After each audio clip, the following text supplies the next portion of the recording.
So hello no, ngayon no, pag-usapan natin tungkol sa pag-unawa ng bawat tao no, dito sa atin sa Pilipinas lang.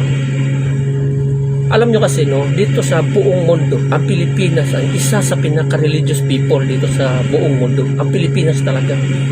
Halos lahat ng mga tao dito sa Pilipinas, religious yan. Nakakakilala yan ng Panginoon, sumasamba yan sa Diyos.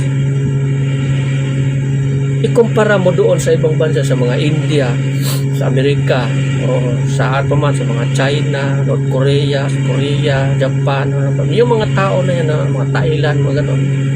Yung mga tao na yan, ilan lamang ang porsyento ng mga tao na nakakilala sa Panginoon yan. Kasi mostly sa mga tao dyan, yung ibang tao dyan is nangaral talaga sa katotohanan, pero mostly at marami rin silang population na hindi nakakilala sa Diyos dahil nga priority nila yung mga Diyos-Diyosan nila, yung mga Buddha or ano pa man no, na mga tradisyon nila no, na pinagagagawa no. Unlike dito sa atin sa Pilipinas, nakakilala sana sa atin, nakilala na tayo sa ating Panginoon. Kung isipin lang, kung ang bawat tao dito sa Pilipinas, kung lahat ng tao dito sa Pilipinas, kung may kilala lamang at susunod lamang sa kautusan kung ano ang sinasabing tukma sa nakasulat dito sa Biblia, ang tao sa Pilipinas, ang Pilipinas pinagpapala yan. Gusto kong malaman nyo, sigurado mas pagpapalain pa ito kaysa mismo sa Israel, ang Pilipinas.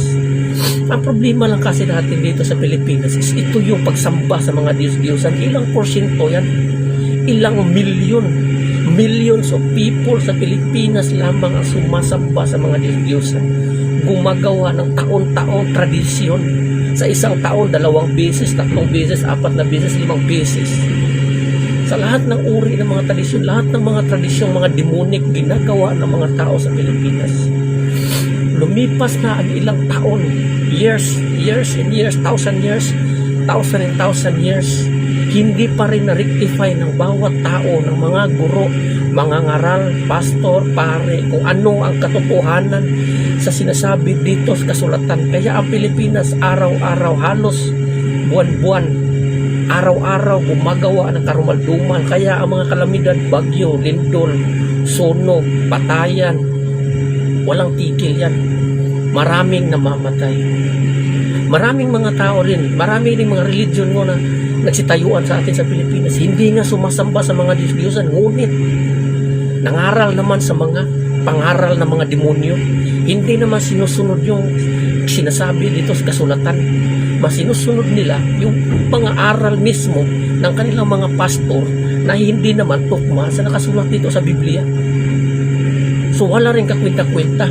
Ipagpalagay natin, millions of people na mga taong sumasamba sa mga Diyos-Diyosan, idadagdag mo doon sa mga ibang relihiyon na nagsitayuan, na sumasamba, na hindi nga sumasamba sa mga Diyos-Diyosan, ngunit mali-mali naman ang pinapangaral na iba sa nakasulat dito sa Biblia. Idadagdag mo yun, ilan na lamang porsyento ang mga tao na namumuhay o sumusunod mismo sa kalooban ng Diyos?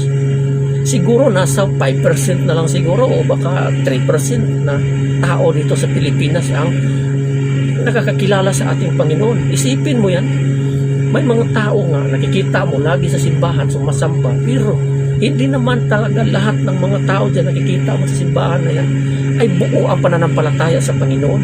Yung iba dyan is addict sa mga social media, internet, o sa iba, malayo pa rin yan. Kaya nga sinasabi, ang Panginoon hindi nyo malilinlang. Ang sabi ng ating Panginoon, sinasamba niyo ako sa pamamagitan lamang ng inyong mga labi, ngunit ang inyong mga puso malayo sa akin. E diba sabi ng ating Panginoon doon sa Jeremiah, anong tingin niyo sa aking templo, taguan ng mga tulisan? Nakikita ko ang inyong mga gawang kasalanan. Gumagawa kayo ng lahat ng mga uri ng karumaldumal na binabanggit ko. O isipin mo, so hindi lahat na nagsitayuan dyan, hindi lahat ng mga tao dyan faithful to God. Hindi kasi nila mararamdaman kung ano yung tunay na kaparusahan until na maranasan nila ang init ng apoy ng impyerno. Dito sa kasulatan, sinabi dito sa Colossus chapter 2 verse 8, mag-ingat kayo upang hindi kayo mabihag ni numan sa pamamagitan ng walang kabuluhang karunungan at pandaraya na ayon sa mga tradisyon ng mga tao at mga alituntunin ng mundong ito. At ang mga ito ay hindi ayon kay Kristo. O klaro, mag-ingat kayo. Tradisyon at mga walang kabuluhang karunungan na ginagawa dito sa mundong ito, na patuloy na gumagawa ng kasamaan. Isipin mo, paano tayo pagpalain ng ating Panginoon kung patuloy tayong gumagawa ng kasamaan? Isipin mo nga, sa panahon ni Noah, sa panahon ni Abraham at saka ni Lot, naalala niyo yung paglaglag ng Diyos sa Sodoma at Gomora. Ang Panginoon si Abraham nagtanong sa Panginoon kung may 10 tao na lamang na makita ng Panginoon na sumasamba sa Kanya, lalaglagin ba niya ang bansa na yan? Sabi niya, hindi. Kung may 10 tao lamang siya makikita na nakakilala sa Kanya o sumasamba sa Kanya, hindi niya laglagin. Pero binagsak niya, winasak niya ang Sodoma at Gomora sa nangangahulugan. Wala siyang nakitang matino doon or matuwid. Yung nangyayari doon, nagiging halimbawa yan sa nangyayari ngayon. Dito sa atin, may mga super typhoon ng sigdatingan tumama sa isang lugar, city, patay at maraming namamatay, maraming nadidisgrasya. Kung kumpara mo ang sinasabi ng ating Panginoon, kung may makita lamang siyang 10 tao lang na matino, matuwid, na kumikilala, sumasamba sa Kanya, hindi niya lalaglagin ng isang lugar na yan. Pero dahil nga tumama sa isang siyudad at maraming namatay, baha, lindol, bagyo, nangangahulugan, wala siyang nakitang matuwid dyan sa lugar na yan. Isipin nyo yan ng mabuti. Isipin natin po ng mabuti yan.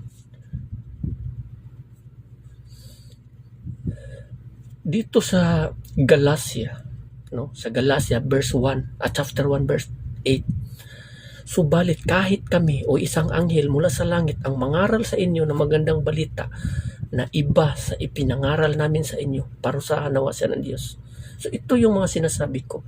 Dati pa lang binanggit ko na sa inyo kung anong mga religion dito sa atin sa Pilipinas na nagtuturo ng mga katuruan ng mga demonyo. Isipin mo, maraming mga religion na nagsitayuan yan, pero iba ang ipinangaral nila kaysa mismo sa nakasulat sa Biblia. Parusahan nawa siya ng Panginoon. Kahit nga ang mga anghel, kung mangaral sila ng iba sa nakasulat dito sa Biblia, sinabi siya dito, parusahan nawa siya ng Diyos. Ano pa kaya dito sa atin ngayon, di ba? Pag-isipan natin, sa atin dito kasi sa Pilipinas, mahina ang pag-unawa ng bawat tao. Masinusunod natin kung ano ang nakikita natin sa ating mata.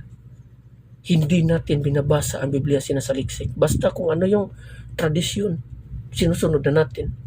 Kung ano yung sinasabi ng church leader, yun na yung pinapaniwalaan natin.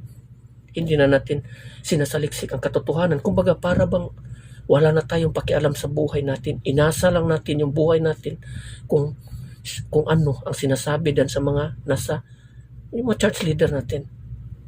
Sa ganitong paraan, hindi nyo minahal ang sarili nyo. Hindi nyo minahal ang sarili nyo.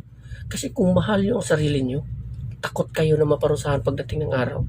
Saliksikin nyo ang nakasulat sa Biblia bago nyo sundin ang sinasabi ng inyong mga church leader.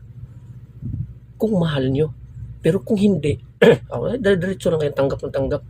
Kasi ang binibigay nila sa inyo, pagkain yan eh.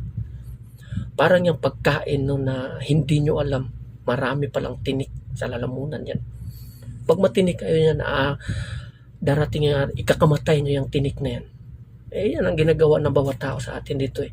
Kaya dito sa Pilipinas, ilang years na ang lumipas, 1,000 years, hindi pa rin naintindihan ng tao. Kung ano ang sinasabi dito sa kasulatan, kung ano ang katotohanan, iba pa rin ang kanilang ipinangaral kaysa mismo sa katotohanan. Kaya nga ang impyerno laging bukas doon sa mga tao eh.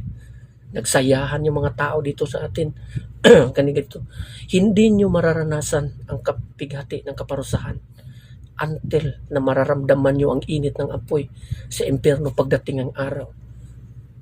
na ang puot ng Diyos mananatili kahit sino man na hindi sumusunod sa Kanya. Yan ang sinasabi dito sa kasulatan. So mag-isip-isip po tayo. Kasi kung ang mga tao kasi dyan sa impyerno kasi na bumabagsak, parang yung basura sa atin dito na wala ng kwenta, itatapon mo na lang. Yan yung mga tao na sa impyerno, wala ng kwenta yan. Kaya nga itinapon sila ng Diyos kasi nga wala silang kwenta. Ang impyerno, basurahan yan. Yung mga tao na nandoon, mga basura yun. Yan ang may kumpara natin sa buhay sa mundong ito. Kung isipin mo, siyempre yung may basura ka, ang dami basura, susunugin mo talaga yan kasi wala nang kwenta yan eh. Ganon din ang nangyayari doon sa mga tao sa impyerno. Idadagdag mo ba yung sarili mo doon sa kanila? Pag-isip-isipan mo, kung gusto mo idagdag, choice mo yon. No? So hanggang dito na lang, no, sana pag-isipan natin ng mabuti. Gawin natin yung kung ano ang sinasabi dito sa Biblia. Hingi tayo ng kaalaman sa Diyos. Kasi hindi tayo makakaintindi dito sa nakasulat sa Biblia kung hindi tayo humingi ng kaalaman ng ating Panginoon. Hingi tayo sa Kanyang Espiritu. Kasi ang sabi ng ating Panginoong Jesucristo, bibigyan niya ang bawat tao na hihingi ng Espiritu Santo sa Kanya upang tayo ay makakaintindi sa mga nakasulat dito sa Biblia. Kasi nga, ang Espiritu Santo ang siyang gabay natin at magpapaunawa sa atin ng katotohanan patungkol sa Biblia. So hanggang dito na lang. Maraming salamat and God bless everyone. Amen.